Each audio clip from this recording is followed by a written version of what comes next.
വന്നാസിഗ എന്ന് ഓപ്പൺ ആക്കി പറയരുത് എന്നർത്ഥം. വന്നാസിആതി ഗർഖ. ശ്രദ്ധിക്കുക, റാ അവിടെ തഫ്ഹീമാണ്. എങ്ങനെയാ റായിന് അവിടെ തഫ്ഹീം വരുന്നത്? റായിന് സുക്കൂൻ വരുന്ന നിയമങ്ങൾ നമ്മൾ മനസ്സിലാക്കിയിട്ടുണ്ടാകും. റായിന് സുക്കൂൻ സംഭവിക്കുകയും തൊട്ട് മുൻപിലുള്ള അക്ഷരത്തിന് ഫതഹോ ലമ്മോ ആണെങ്കിൽ ആ റായിനെ തഫ്ഹീമാക്കിയാണ് ഉച്ചരിക്കേണ്ടത്. അഥവാ ഗർ എന്ന് തഫ്ഹീമാക്കി ഉച്ചരിക്കാം, ഒരു ഘനപ്പിച്ച് ഉച്ചരിക്കാം. മറിച്ച് എങ്ങനെ ഉച്ചരിക്കരുത്?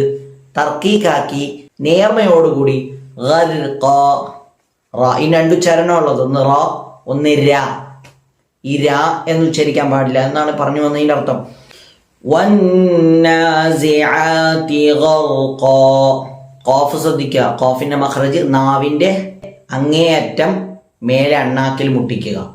ഖ ഗർഖ. ശേഷം വന്നാശിതാതി നശ്താ. അവിടെ മണിക്കണം. എന്തുകൊണ്ട്? നൂനിന് ശബ്ദ സംഭവിച്ചു, അപ്പൊ മണിക്കണം. വന്നാശി. ഷീന് പറയുന്ന സമയത്ത് എന്ന ശബ്ദം പുറപ്പെടണം. തഫഷി എന്നൊരു സിഫത്ത് നമ്മൾ പഠിച്ചിട്ടുണ്ടാകും. ആ തഫഷി എന്ന സിഫത്ത് ഈ ഷീൻ എന്ന അക്ഷരത്തിന് മാത്രം പ്രത്യേകമാക്കപ്പെട്ടതാണ്. എന്ന് പറഞ്ഞാൽ ഈ ശബ്ദം ഉണ്ടാകുക എന്നർത്ഥം. വന്നാശി